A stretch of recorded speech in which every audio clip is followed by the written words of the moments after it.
They say revenge is loud, but real power is quiet. It waits, it watches, and when the moment comes, it doesn't scream, it reveals. I never told my son-in-law that the company he bragged about every single day, the one he claimed he built, the one where he walked in like he owned the world, was actually mine. And the day he found out, he didn't just lose control, he lost who he thought he was. My name is Daniel. I'm 62. Most people think I'm retired, simple life, quiet routine. I drive an old silver Toyota, the kind no one looks at twice. I still wear the same brown leather watch I bought decades ago.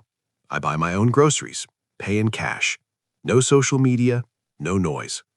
Even my neighbors think I used to be a teacher, and I never correct them.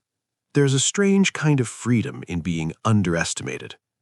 Because what they don't see is that every Tuesday morning at 6:30, I sit in a glass office high above the city, and I make decisions that move millions.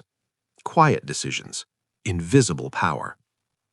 My daughter Emma, she's everything to me, always has been. Kind, soft-hearted, maybe too soft. She met Ryan 5 years ago, charming, well-spoken, always smiling. The kind of man who knows exactly what to say, but somehow never lets you see what he's thinking. At first, I liked him. He brought expensive wine to dinner, talked about vision, growth, ambition. But then, the small things started showing. The way he spoke to waiters, the way he corrected Emma in front of people, the way his smile always came just a second too late. Tiny cracks, but I've spent my life reading cracks. Ryan worked at a fast-growing tech company, climbed quickly, too quickly. Within a few years, he was CEO, and after that, every dinner became his stage. My company is expanding. My team is scaling. I built this from the ground up. I would just sit there, smile, nod, ask simple questions. He never asked me anything, not once, not about my past, my work, nothing. To him, I was just Emma's quiet, outdated father. Then one evening, Emma called me. Her voice was tight, controlled, different. "Dad, can we have dinner this Friday? Ryan wants to talk to you." That caught my attention. Ryan didn't ask, he declared. So if he wanted to talk, something had changed. Friday came. I wore what I always wear. Nothing impressive, nothing noticeable. And I brought a small envelope. The restaurant was exactly what I expected. Elegant, expensive. Ryan was already there, trying to look relaxed in his navy suit. Emma sat quietly, hands folded. She didn't smile. That told me everything. We ordered, but Ryan didn't waste time. "I'll be direct," he said. "Of course you will. We're restructuring the company, and I think it's time Emma stops relying on external support." External support. That's what I was. I took a slow sip of water. "And what are you suggesting?" He leaned forward.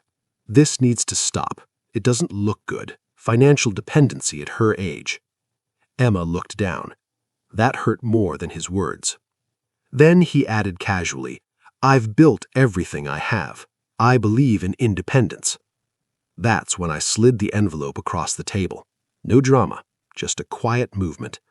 "What's this?" he asked. "Something you should see," I said. He opened it.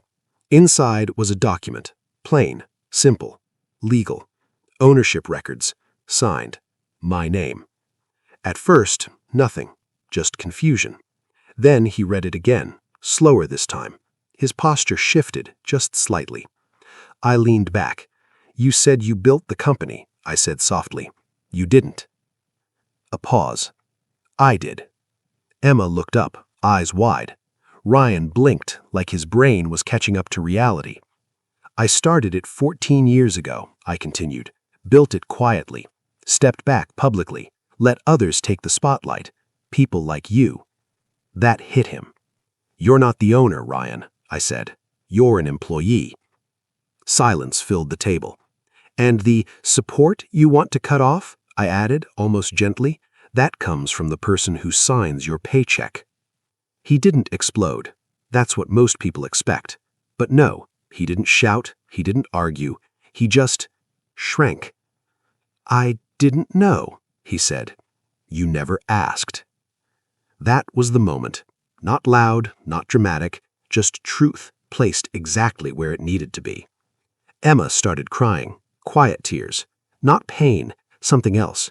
Maybe relief, maybe realization. Ryan looked at Emma, then at me, and for the first time I saw it. Fear.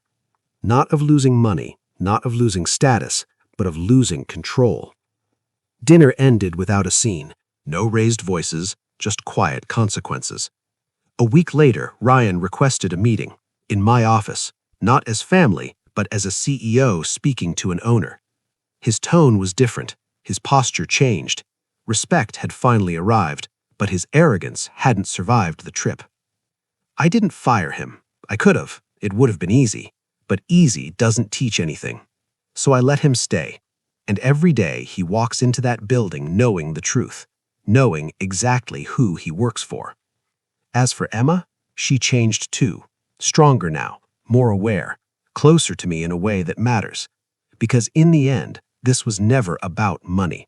It was about truth, about knowing when to speak and when to stay silent. Because real power doesn't need attention. It doesn't beg to be seen. It waits. And when the moment is right, it reveals itself. Quietly, like an envelope sliding across the table.